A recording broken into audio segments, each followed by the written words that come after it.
दो company wind energy से related, INOX wind और सुज़लोन एनर्जी लिमिटेड। सुज़लोन ने रिकवरीज अच्छी करी लेकिन इनको सस्टेन नहीं कर पाया। अभी रिसेंटली गिरावट आपको देखने को मिली है पिछले एक महीने के अंदर।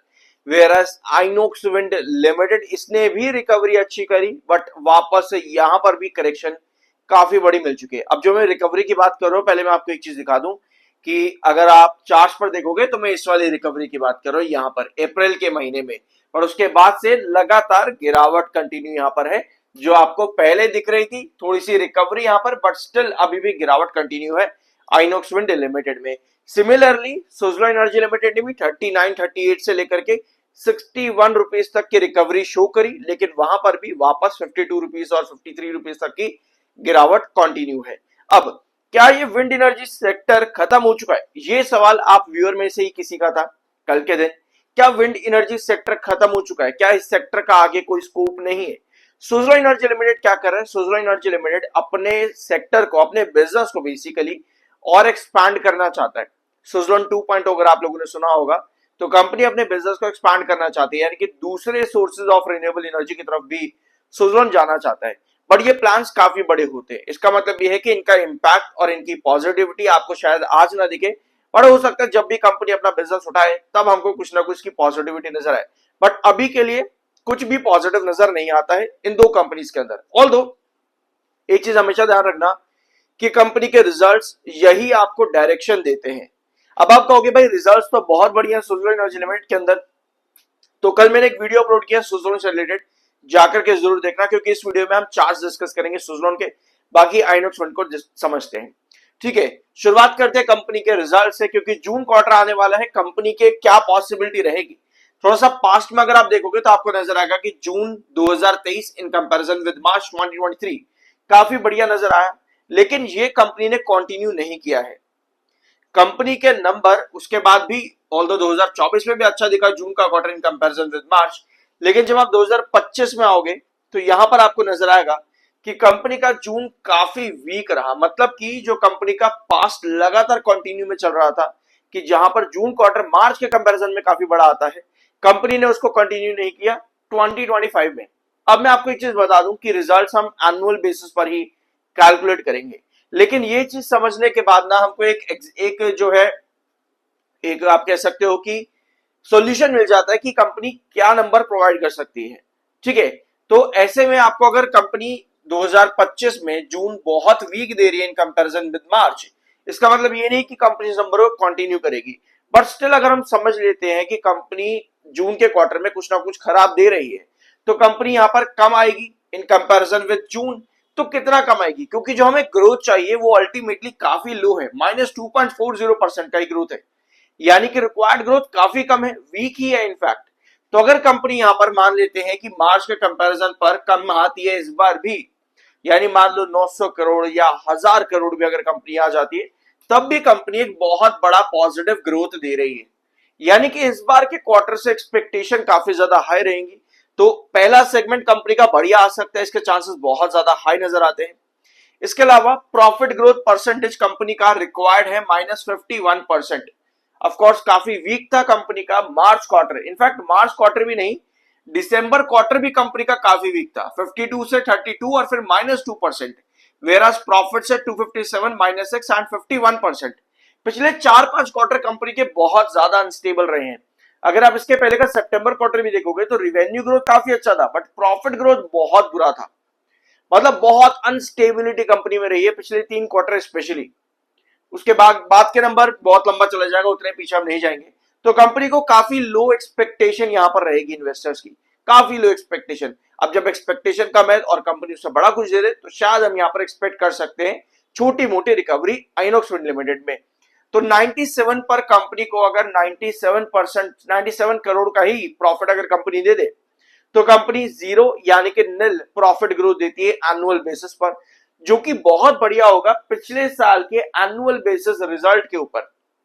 यानी कि कंपनी से अब एक्सपेक्टेशन तो ऑलमोस्ट ऐसा लग रहा है कि खत्म हो रही है, लेकिन इन खत्म होती एक्सपेक्टेशन के बीच में कंपनी के पास्ट ईयर को देखते हुए एनुअल बेसिस पर यानी ईयर ऑन ईयर बेसिस पर चीजें कहीं ना कहीं सुधर सकती हैं। तो ये पॉसिबिलिटी कहीं ना कहीं नजर आती है आइनॉक्स विंड लिमिटेड में। इसके अलावा मार्केट एक्सपर्ट्स और ब्रोकरेज हाउसेस, मेरा ये पेज यहाँ पर जो है हो चुका है, मतलब जा चुका है यहाँ पे, बट कोई बात नहीं, मैं आपको वैसे ही बता देता हूँ। मार्केट एक्सपर्ट्स, ब्रोकरेज हाउसेस 120, 130, 110 तक के टारगेट थे।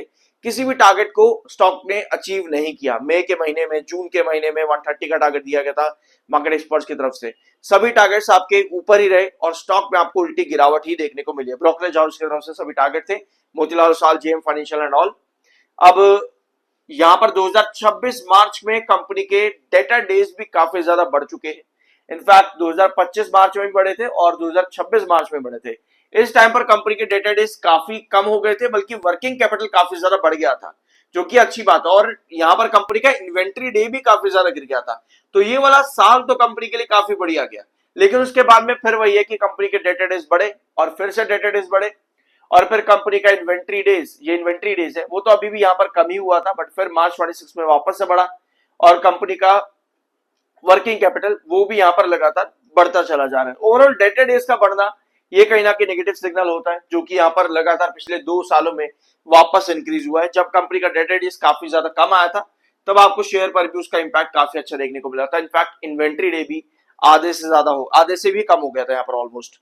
ठीक है, सब्सक्राइब जरूर कर देना। I am NRSM certified. अब आते हैं आइनॉक्स के चार्ट पे, फिर हम आएंगे सुजलॉन एनर्जी लिमिटेड पे। सो ऑलरेडी आपने यहाँ पर देखा कि कंपनी में गिरावट काफी ज्यादा यहाँ पर हो चुकी है। 76 ये आपका फाइनल बेस लाइन है कहीं ना कहीं आइनॉक्स फंड में। इस रेंज पर स्टॉक पहले भी एक बहुत इंपॉर्टेंट बेस बना चुका है, जहां से आपको ब्रेकआउट पहले बड़ा मिला था। लेकिन देखो, अब आपकी एक्सपेक्टेशन शायद यही होगी कि पहले भी इतना बड़ा ब्रेकआउट दिया तो फिर से देगा।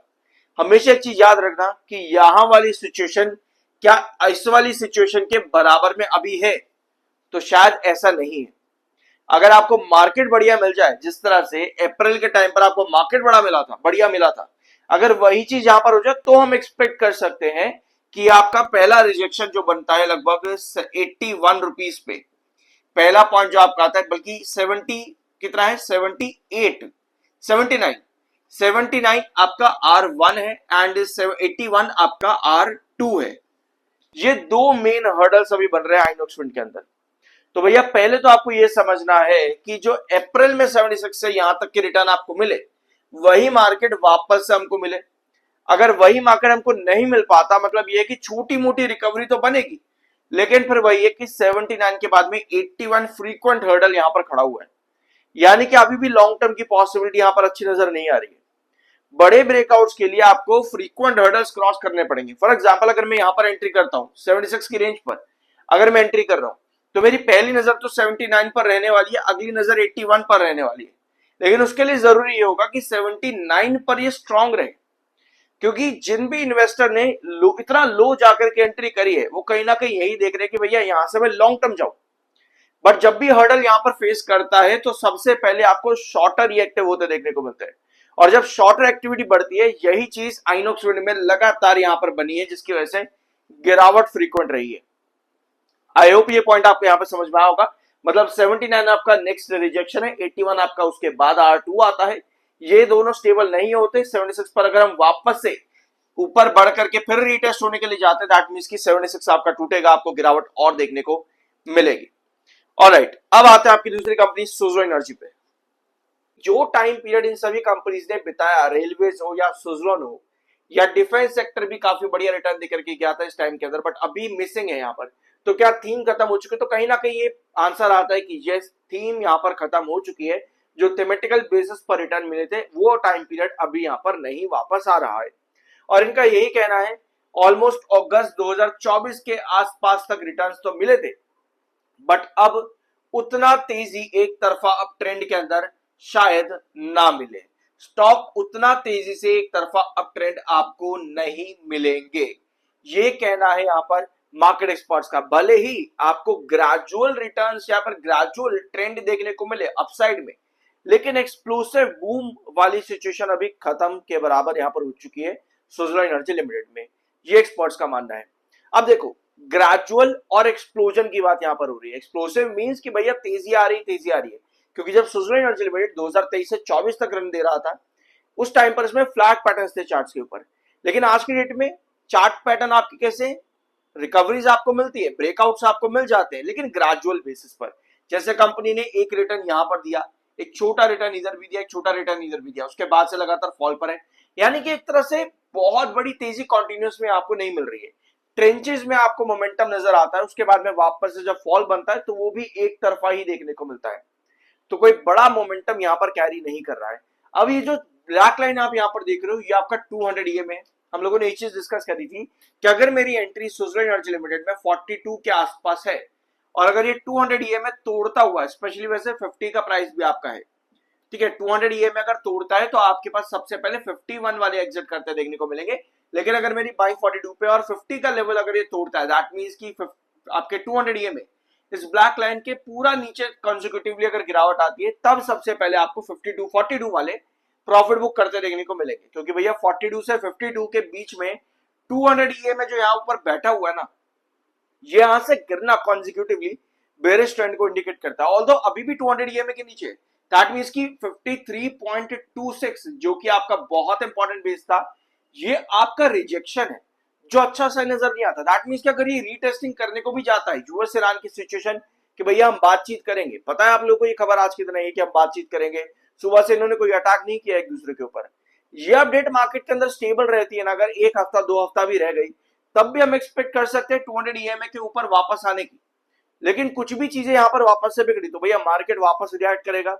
सेंसेक्स ने क्या किया, 75,500 और 600 के करीब आकर के वापस से बेस लिया सेंसेक्स ने। अब भैया बेस लिया है तो वो एक इंपॉर्टेंट ट्रेंड है और मार्केट में खबरें भी बेस के हिसाब से कई बार बदल जाती है।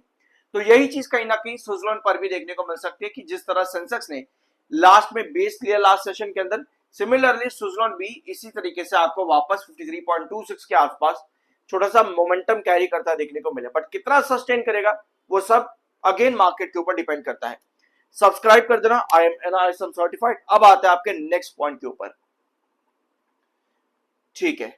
टारगेट्स क्या है मार्केट एक्सपर्ट्स की तरफ से? सो मार्केट एक्सपर्ट्स का कहना है कि यहां पर आप 47 का SL लगा करके चलो और अपसाइड पोटेंशियल 64 से 71।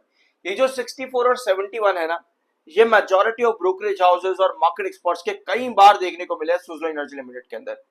एक बार यहां पर आओ, आपको नजर आएगा कई बार मार्केट एक्सपर्ट्स और ब्रोकरेज हाउसेस ने 61 और 70 तक के टारगेट दिए। शुरुआत करते हैं आपकी यहां पर, डेट हमारे पास में कौन सी है, 20 जनवरी 2026। मोतीलाल ओसवाल बाइंग की रेटिंग थी 74 का टारगेट, अभी तक अचीव नहीं हुआ है। आईसीआईसीआई सिक्योरिटीज 27 फरवरी 65 का टारगेट अचीवेबल नहीं है अभी भी। मई 25 2026 मोतीलाल ओसवाल टारगेट 74 से काट करके 65 पर करा, अभी भी नजर नहीं आ रहा है। आईसीआईसीआई सिक्योरिटीज टारगेट 65, पहले भी 65 का था, अभी भी अचीव नहीं नजर नहीं आ रहे। देवेन चौकसी 58.20 पे 74 का टारगेट अभी तक अचीव नजर नहीं आ रहा है। देखो यार, मेजॉरिटी ऑफ मार्केट एक्सपर्ट्स के टारगेट बड़े ही हैं, 60, 65, 70 तक के। लेकिन जब भी आप देख रहे हो कि मार्केट एक्सपर्ट्स टारगेट दे रहे हैं, आपको हमेशा गिरावट ही देखने को मिलती है। अब ये आयरनी का हो या कुछ भी को, लेकिन मार्केट में सुज़लोन एनर्जी लिमिटेड के केस में ये चीज बहुत फ्रीक्वेंटली नजर आई है। तो एक चीज तो भैया अवॉइड करो कि मार्केट एक्सपर्ट्स के कोई भी टारगेट आ रहे हैं, आई बिलीव कि अवॉइड आपको करना चाहिए। बेटर ये है कि अभी जो सिचुएशन है मार्केट की, उसके अकॉर्डिंग काम अगर हम करें तो सही रहेगा। आई होप ये पॉइंट आपको यहाँ पे समझ में आया होगा। जून की होल्डिंग भी आ चुकी थी, लास्ट वीडियो में हम लोग उसको डिस्कस भी किया था। FIIs और DIIs ने बड़ी खरीदारी करी यहाँ पर, 24.15 11.12% आपके FIIs और DIIs आए। प्रमोटर ने 0.03% की सेलिंग करी और पब्लिक ने भी कुछ ना कुछ माल यहाँ पर बेचा है। ऑल्दो ये टाइम पीरियड के अंदर स्टॉक ने रिटर्न भी काफी बढ़िया दिए। यही टाइम पीरियड था कि कंपनी का कितना 1 अप्रैल से लेकर के लगभग 30 जून के बीच का टाइम था, और इसी टाइम पर कंपनी ने रिटर्न भी दिए। ठीक है, जो अभी हम रिटर्न की बात करें 39 से 61 तक के, वो इसी टाइम पर दिए जब पब्लिक ने सेलिंग कर दी। ठीक है, 1 अप्रैल को प्राइस था लगभग 39 रुपए पे, और इस बीच में आपके FIIs और DIIs ने एंट्री करी और आपको हाईएस्ट लेवल लगभग 61 रुपीज तक के देखने को मिले। तो जिस टाइम पर आपके जो है यहाँ पे FIIs और DIIs ने खरीदारी करी, पब्लिक बेच करके गई, उस टाइम पर सबसे ज्यादा फायदा आपके FIIs और DIIs ने लिया। अब इतना बड़ा रिटर्न बन चुका है, 30 जून तक का हमारे पास डाटा है, जहां पर आपका हाई लगभग 60 रुपीज के आसपास तक का है। कितना, आपके 39 से लेकर के 60 के बीच में। तो कहीं ना कहीं FIIs और DIIs ने अगर इसके बाद में रीबाउंड करते हुए सेलिंग करी होगी, तो हो सकता है कि इस उम्मीद पर आपके पब्लिक होल्डर ने जरूर एंट्री करी होगी, ये हो सकता है। तो अब देखना ये कि होल्डिंग पैटर्न किस तरह से आगे जाकर के चेंज होगा। क्या वापस से आपको गिरावट देखने को मिलेगी यहाँ पर एफआईज और डीआईज ने क्या वापस से एक हायर रेंज पर जाकर के सेलिंग करी और पब्लिक क्या फिर से वहां पर जाके खरीद के बैठ गई, ये देखना बहुत ज्यादा जरूरी होगा आने वाले होल्डिंग पैटर्न पे। ओवरऑल आपको दो चीजें नजर में रखनी चाहिए। पहला तो मार्केट एक्सपर्ट्स को भूल जाओ कि भैया ये क्या टारगेट दे रहे हैं। मैंने आपको कई बार बोला कि भैया थोड़ा सा देख लिया करो, जब भी मार्केट एक्सपर्ट्स टारगेट देते हैं स्विट्जरलैंड में आपको गिरावट ही देखने को मिलती है। दूसरा, मार्केट को ध्यान में रखना है। तीसरा, कंपनी के रिजल्ट्स। इन पॉइंट्स को जरूर ध्यान में रखो, तभी स्विट्जरलैंड एनर्जी लिमिटेड में एंट्री और एग्जिट पॉइंट्स ध्यान में रखना, उसमें उसके हिसाब से काम करो। बाकी आपका अपना ओपिनियन है, कुछ नया जानने को मिला हो सब्सक्राइब करना। मिलता अगले वीडियो में।